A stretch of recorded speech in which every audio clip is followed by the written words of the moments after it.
Yo dudes and dudettes, your fellow neighbor JaxBlade is back, and I got this question on my Instagram earlier that I thought would make a great video, so let's get right into it. This comes from Rebirth Dragon 70 and it says, "Wait a sec Jax, can you go further in depth on why Baki stopped lifting weights though? I sadly never saw the OG series, so I'm fixing my LOBS 1 and 2 now, good man, and I'm curious why." So yeah, this is brilliant, let's get to it. Have you ever wondered why Baki switched over from heavy weightlifting to mainly a lot of calisthenics and shadowboxing? There's actually 3 reasons why that not many people fully know. So there's the in-universe reason, there's the fun fitness science nerdy reason, which you're gonna get because you're on my channel of course, and then there's the meta reason by the author. Reason number 1. One of the reasons I love Baki in the first 2 seasons before season 3 came out in 2018 and went mainstream on Netflix was because we actually got to see Baki go through a variety of training methods, but we also got to see him gradually get more and more yoked as the series progressed. Baki was a true hybrid athlete. He lifted weights, did calisthenics, did wood chopping, rope climbing, weighted clothes training, and tons of cardio like running, sparring, shadowboxing, and full-on fighting.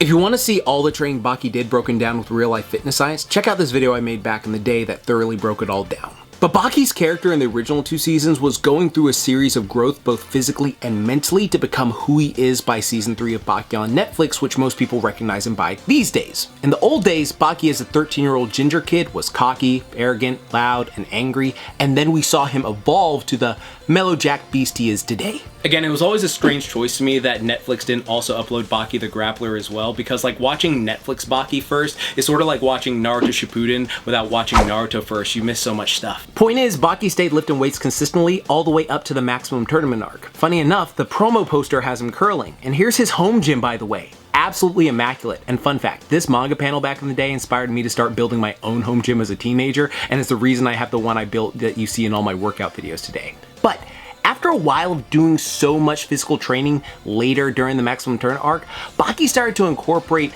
more training with his imagination.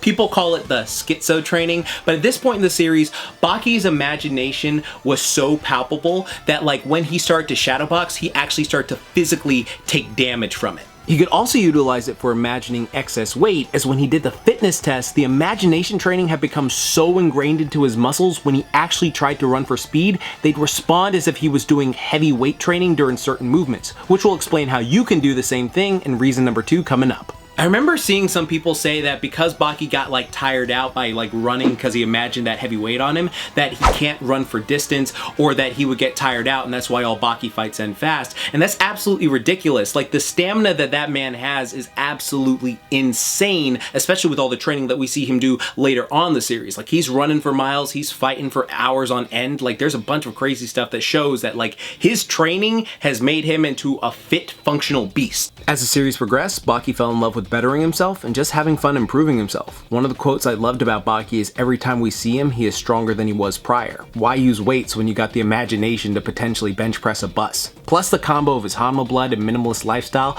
Baki switched over to mostly body weight stuff. However, he did get to his bulky size we see him at through a combination of weight training and various other training methods.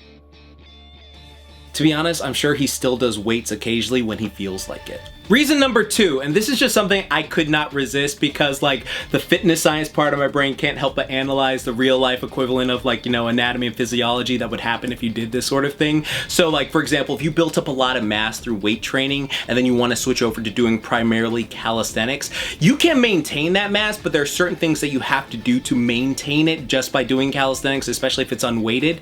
And that primarily goes back to our old friend, the 3-leg stool of fitness. Number 1, make sure you're eating enough to fuel the muscle you've already built. That is lean, active tissue that needs to be maintained. If you go in a calorie deficit eating less than you need to maintain your weight and you're also burning more calories than you consume, you're gonna start to lose those gains. Though to be honest, that's not necessarily a bad thing depending on what your current goals are that you have for yourself. We've mentioned this before on this channel, but your goals may not stay the same your entire life. I've watched a lot of interviews with various people who used to be super yoked, who then lost weight, and majority said carrying around that excess muscle became a burden to their newer goals and lifestyle, and eating that much every day was becoming a hindrance. So that's fair. Sometimes people get tribal over something they love, and when people stop doing it, they feel like you abandoned the tribe. But you gotta do what's best for you and your health, not the approval of random strangers. Number 2, Training wise, you still got to be able to stimulate the muscles at least 2 to 3 times a week. You can do weighted calisthenics, prisoner type calisthenics, standard calisthenics with high reps, and a way you can utilize a similar principle like Baki with the imagination training is to really slow the reps down when you're doing them. You can use a metronome and move yourself through the beats. Or you can incorporate isometric holds at the bottom or top of the movement. These can help you maintain the gains you've already built and add some more. I added these to my program, The Mighty Guide, which you can see in the description box. And number 3, of course, you gotta make sure you are sleeping enough. If you are not getting enough rest and recovery, your gains are steadily gonna leave you. That's when you grow. And if you're not giving your body time to grow, you're doing more unnecessary damage to yourself. Now, if you're trying to build a body strong like Baki from unweighted calisthenics alone, first I have 2 playlists you can try. One of them is follow along calisthenics that you can just like do in your room whenever you need to. The other is just a variety of body weight only tough like the tunes exercises. And for people out there who want something a bit more in depth with meal plans and calendars, check the pinned comment. But I have to say, while you might not get a Baki body 100%, because let's be real, that whole family is more juice than Tropicana, you can build a bulky lean frame, but it will also be a lot of extra work versus I'm just gonna up the weights I'm lifting each week and progressively overload on various exercises, and then also isolate certain movements that compound only movements don't make pop as much on me personally, because everybody is different and reacts differently. That's why bodybuilding is so effective, because it's like a sculptor adding clay to build the physique you want as precisely as possible. So when you see cosplayers like this who look like they just came out the manga themselves and they look just like the characters in real life, the majority of the time you check out how they work out and they are nerdy gym bros.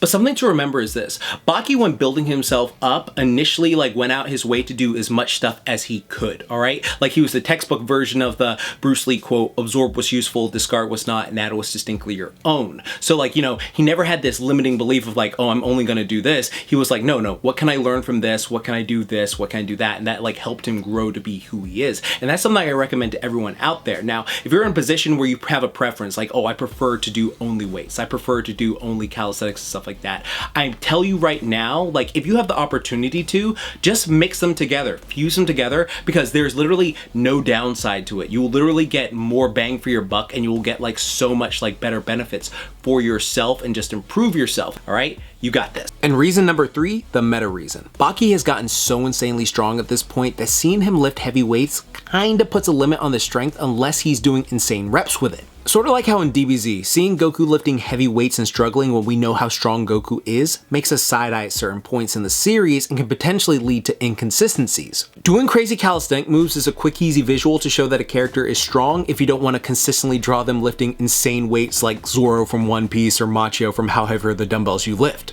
Also, it's a fun thing to stand out from his Hanma relatives. Yujiro gets stronger fighting various strong creatures or doing insane feats like swimming in a powerful wave pool. By the way, did a full video breaking down all the training the ogre did as well. Juiced up Jack keeps getting surgeries and doing steroids and just lifting insane weights in crazy ways. And then Baki is the more mellow one, who is at a point where he just wants his body to improve these days. But those are the 3 main reasons we saw Baki stop lifting weights as frequently as he did back in the day. Though hell, tomorrow they might have a manga chapter drop with him just freaking benching an insane amount of weight. So I don't know, because again, I'm pretty sure he still does it occasionally, but this is just a fun thing that was noticed. If you've made it this far in the video, type LBS Kira in the comments down below and tell me, what do you prefer? Do you prefer seeing Baki doing crazy calisthenics, or do you want to see him go back to the insane weightlifting when he carried an entire bench press set up a mountain? Let me know in the comments and let's get a discussion going. Also, be sure to check out my programs on discount in the pinned comment below, and also my coaching that I'm doing right now with my students where we're getting ready for our beach jet prep thing is going really well, and I'm having a discount for it. So just message me at this little thing in the description box as well, and we will get started. But if you like Baki and anything else related to it, check out my playlist here. It'll give you all the Baki needs you need, both training wise and just lore wise as well if you're interested. Remember, like I always say, keep calm, booyah on, and don't forget, Momentai. Now go get your own Baki training in with your own special Kozue in your life.